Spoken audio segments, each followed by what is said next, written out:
दोस्तों आज हमें पढ़ना है इस वीडियो में प्रकाश का अपवर्तन। अपवर्तन क्या होता है इसके बारे में आज हम आपको बताएंगे। और प्रकाश के चैप्टर का पार्ट 3 वीडियो है। अब बाकी जो 2 वीडियो आप नहीं देखे होंगे तो उसको आप देख सकते हैं, डिस्क्रिप्शन में दिया गया है। तो दोस्तों ये जो अपवर्तन है, अपवर्तन से 12 नंबर का आपका प्रश्न आता है कक्षा 10 में। तो ध्यानपूर्वक इसको पढ़िएगा, ज़्यादा टाइम स्पेंड नहीं करते हैं। अब वीडियो में दोस्तों आप वीडियो को देखिए, पूरा सारी बातें आपको सही ढंग से बताएंगे, समझाएंगे। जो भी दिक्कत परेशानी आपको होती है वो आप हमें कमेंट कीजिए। दोस्तों हम बताएं आपको प्रकाश का अपवर्तन क्या होता है। अपवर्तन का अर्थ होता है आर पार। किसी वस्तु से प्रकाश आर पार जा रहा है तो आप समझिए वहाँ पे अपवर्तन निश्चित है होगा। दोस्तों किस अपवर्तन का मतलब प्रकाश किसी वस्तु के आर पार चले जाना। प्रकाश का अपवर्तन परिभाषा हम बता रहे हैं आपको। देखिए, प्रकाश जब किसी एक माध्यम से दूसरे माध्यम में जाता है, जैसे यहाँ पे हम चित्र बनाए हैं, दोनों समझ लीजिए। जब प्रकाश किसी एक माध्यम से दूसरे माध्यम में जाता है तो वह अपने मार्ग से क्या होता है, विचलित हो जाता है। वह अपने मार्ग से विचलित हो जाता है। इस प्रक्रिया को प्रकाश का अपवर्तन कहते हैं। विचलित होने का मतलब दोस्तों क्या होता है कि अगर एक माध्यम से दूसरे माध्यम में प्रकाश जाएगा तो उसकी चाल, प्रकाश की जो चाल है, या तो घट जाएगी या तो बढ़ जाएगी, या तो घट जाएगी या बढ़ जाएगी।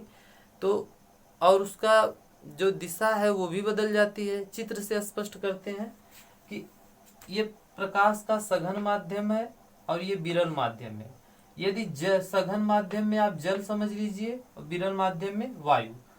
अब प्रकाश को यहाँ से दिया जा रहा है, ये बीच में आपका अभिलंब है। जैसा कि अभिलंब क्या दर्शाता है, यहाँ से परिवर्तन हो रहा है, प्रकाश किरणों का यहाँ से परिवर्तन हो रहा है। तो ये एक अभिलंब क्या है, ये डॉट लाइन से हम दिखाते हैं इसको। ये एक बाउंडेशन है, ठीक है। इसके इधर आपतित किरण है और इसके इधर अपवर्तित किरण। इसको क्या बोलते हैं, अपवर्तित किरण। ये हो गया अपवर्तित किरण। तो अब दोस्तों ये क्या होता है, यहाँ पे मेन पॉइंट आपको इस चित्र दोनों बनाने का मतलब हमारा ये है कि दोनों चित्र को समझाने का मतलब हमारा ये है कि यहाँ पे एक पॉइंट है जो आपसे परीक्षा में बार बार पूछा जाता है। तो समझ लीजिए। देखो, सघन माध्यम से विरल माध्यम, प्रकाश सघन माध्यम से विरल माध्यम में प्रवेश करता है तो कहने का मतलब सघन माध्यम जल हम ले लिए, विरल माध्यम क्या है, वायु ले लिए। तो सघन माध्यम से विरल माध्यम में प्रवेश करेगा तो ये अभिलंब से दूर हटता है, अभिलंब से दूर हटता है। यदि प्रकाश किरणें सघन माध्यम से विरल माध्यम में गति करती हैं तो अभिलंब से दूर हटती हैं। यदि विरल माध्यम से प्रकाश किरणें गति करेगी सघन माध्यम की तरफ तो अविलंब के पास आती हैं। ये पॉइंट आपको विशेषतः ध्यान में रखना है क्योंकि इस पॉइंट से प्रश्न ज्यादातर पूछे जाते हैं। अब यहाँ पे आप समझ लीजिए कि प्रकाश का अपवर्तन आपने समझ लिया। अब आपको समझना है प्रकाश के अपवर्तन का नियम।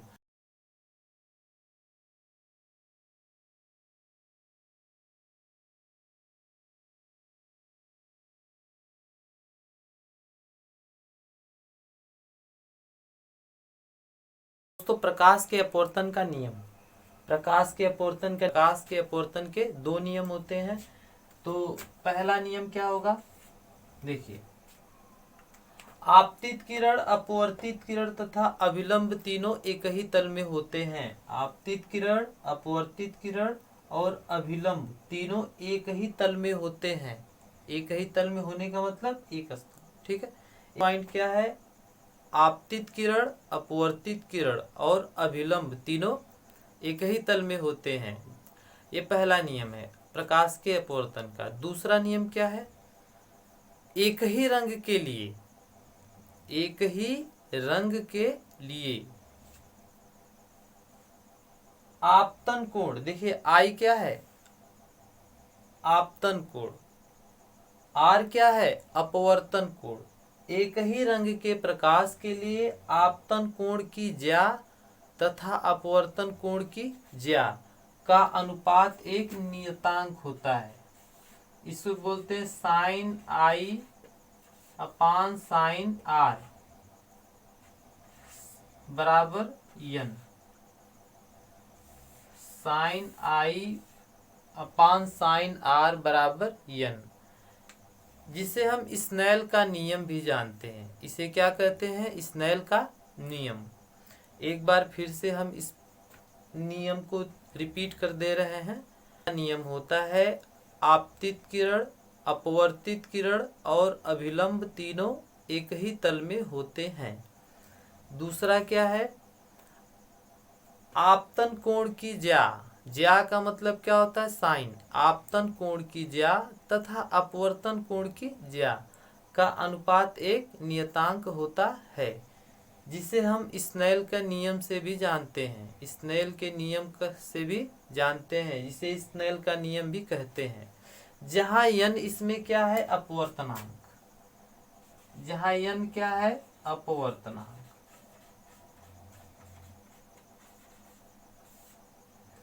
ठीक है, यन आप समझ सकते हैं इसमें क्या बताया गया है? अपवर्तनांक। एक बार रिपीट कर देते हैं शुरू से। प्रकाश का अपवर्तन क्या होता है? जब प्रकाश एक माध्यम से दूसरे माध्यम में प्रवेश करता है तो अपने मार्ग से विचलित हो जाता है। यह प्रक्रिया प्रकाश का अपवर्तन कहलाती है। प्रकाश के अपवर्तन का नियम, प्रकाश के अपवर्तन का नियम दो होते हैं। पहला, आपतित किरण, अपवर्तित किरण, अभिलंब तीनों एक ही तल में होते हैं। दूसरा नियम क्या है? एक ही रंग के प्रकाश के लिए आपतन कोण की ज्या तथा अपवर्तन कोण की ज्या। आपतन कोण का मतलब आई, अपवर्तन कोण का मतलब आर। आपतन कोण की ज्या, अपवर्तन कोण की ज्या का अनुपात एक नियतांक होता है। ये साइन आई बटा sine R equal to small N, जिसे हम बोलते हैं स्नेल का नियम। यन इसमें क्या है? अपवर्तनांक है। तो अपवर्तनांक क्या है? तो आप अपवर्तनांक समझ लीजिए कि ये निर्धारित करता है उस माध्यम में प्रकाश की चाल को निर्धारित करता है। किसको? प्रकाश के चाल को निर्धारित करता है। लेकिन अपवर्तनांक का कोई मात्रक नहीं होता है।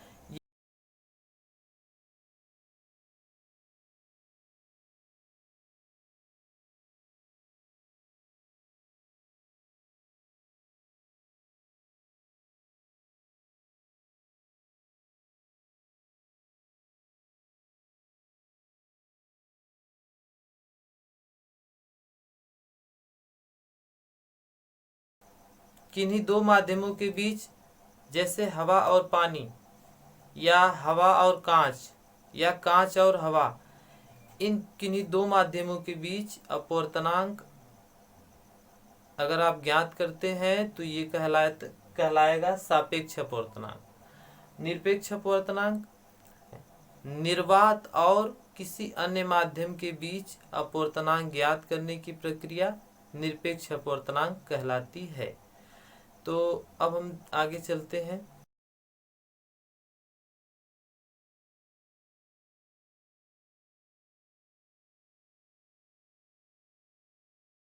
तो अब हम जानेंगे क्रांतिक कोण क्या होता है।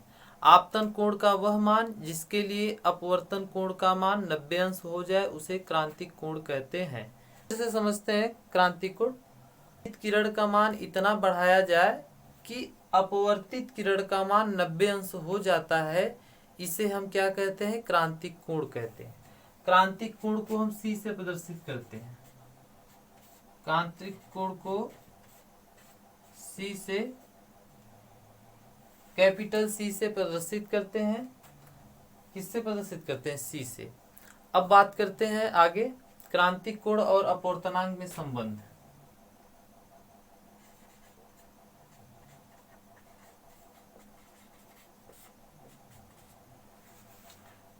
दोस्तों, अब क्रांतिक कोण और अपवर्तनांक में संबंध क्या होता है इसे हम जान लेते हैं। क्रांतिक कोण अपवर्तनांक में संबंध होता है n बराबर 1/sin c।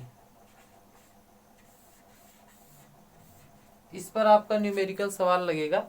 स्मॉल n बराबर 1/sin c, जहाँ c क्या है? क्रांतिक कोण, n क्या है? अपवर्तनांक किसी पदार्थ का।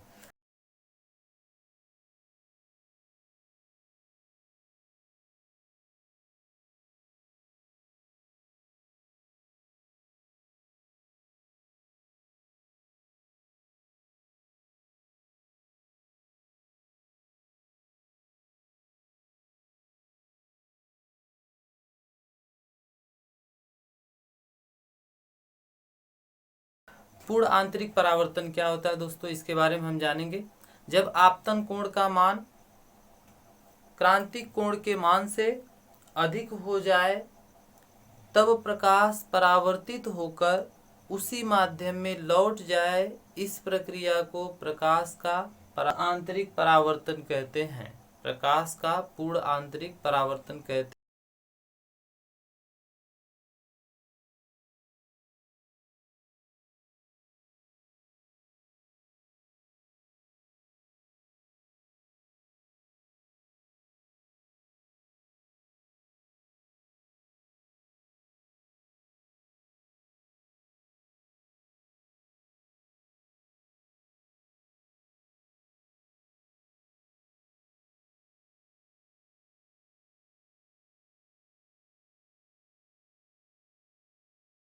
दोस्तों अब हम जानेंगे लेंस के प्रकार। लेंस कितने प्रकार के होते हैं?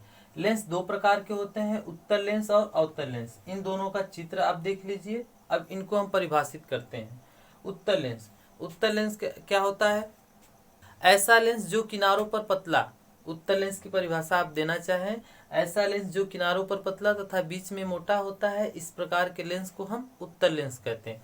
किनारों पर पतला बीच में मोटा उत्तल लेंस, और बीच में पतला किनारों पर मोटा अवतल लेंस। यही परिभाषा है दोनों की।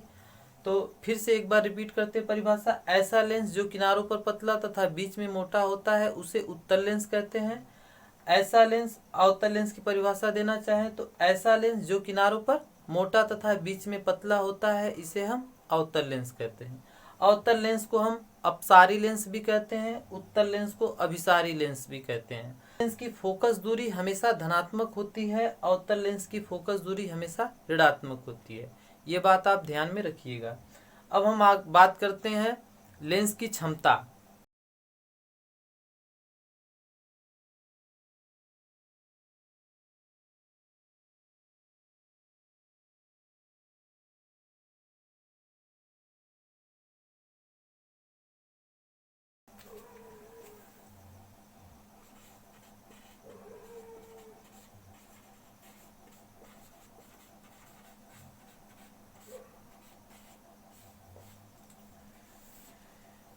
लेंस की क्षमता, लेंस की क्षमता को हम पी से डिनोट करते हैं। पहले समझ लीजिए, लेंस की क्षमता को हम किससे डिनोट करते हैं? पी से प्रदर्शित करते हैं। लेंस की क्षमता की परिभाषा अगर हम देना चाहें, लेंस की क्षमता हमेशा फोकस दूरी की व्युत्क्रम होती है। लेंस की क्षमता फोकस दूरी की व्युत्क्रम होती है। तो कहने का मतलब इसका फार्मूला क्या बनेगा? P बराबर 1/F, जहां P क्या है? P लेंस की क्षमता है, F फोकस दूरी है। P लेंस की क्षमता है और F फोकस दूरी है। तो लेंस की क्षमता की परिभाषा देंगे, फोकस दूरी के व्युत्क्रम को लेंस की क्षमता कहते हैं। फोकस दूरी के व्युत्क्रम को लेंस की क्षमता कहते हैं। अब इसका क्या होता है? मात्रक। मात्रक क्या होता है? डायोप्टर होता है।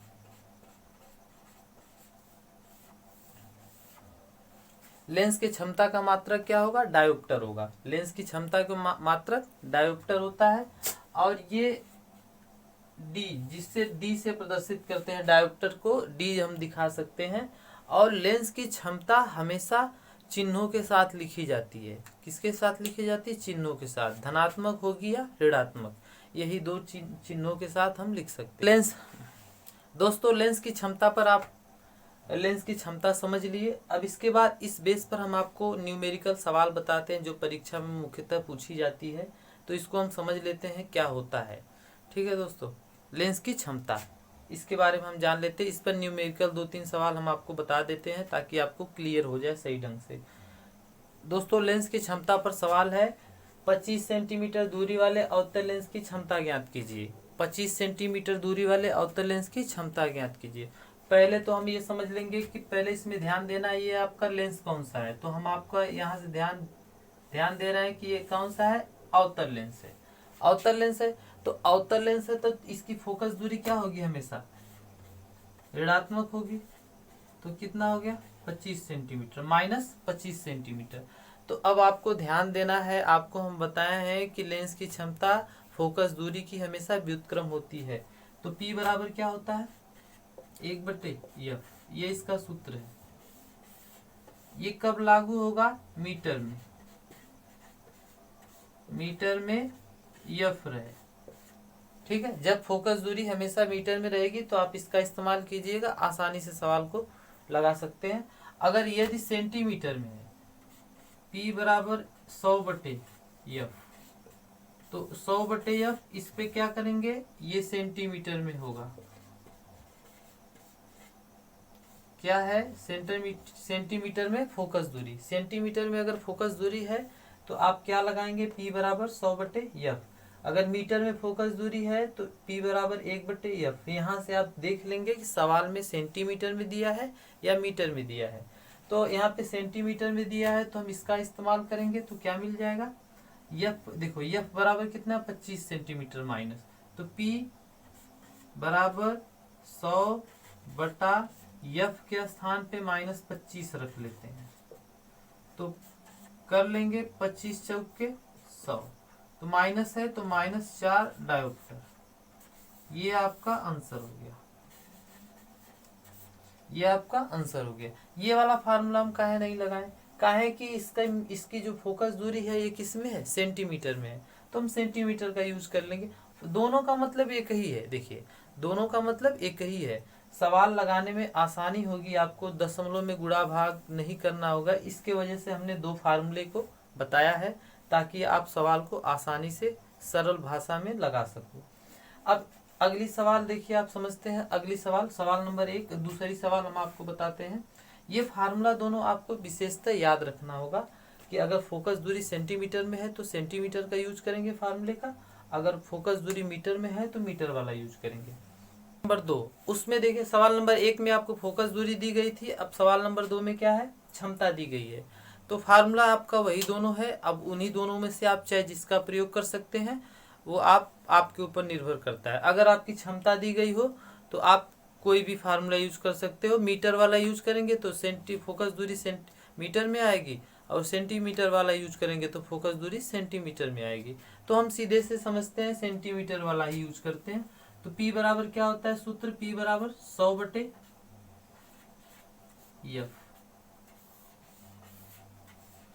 तो किसी लेंस की क्षमता, अब देखिए इसमें किसी लेंस की क्षमता दी गई है, तो आप ये समझिए कि अगर माइनस नहीं दिया गया है तो आपको सीधे सीधे समझना है कि ये किसकी क्षमता है? उत्तल लेंस की क्षमता है। उत्तल लेंस की क्षमता हमेशा धनात्मक होती है, उत्तल लेंस की फोकस दूरी भी धनात्मक होती है। तो आप इसको समझेंगे कि दिया गया इसमें क्षमता, क्षमता का मतलब क्या है आप समझेंगे। P बराबर दिया है, P बराबर कितना? 2 डायोप्टर। तो हम मान रखते हैं इसमें P के जगह पे कितना रखते हैं? 2 बराबर 100/f, ठीक है। तिरिय गुणा कर लेते हैं तो इसका 2f बराबर कितना मिल जाएगा आपको? 100। f बराबर 100/2, f बराबर 50 सेंटीमीटर। 50 क्या होगा? सेंटीमीटर, क्योंकि हम फार्मूला किसका लगाए हैं? सेंटीमीटर का, तो इसलिए हमको क्या मिलेगा? 50 सेंटीमीटर, ठीक। अब यही दोनों बेस है सवाल का, इन्हीं दोनों पे सवाल आपको आएंगी। या तो आपकी क्षमता दे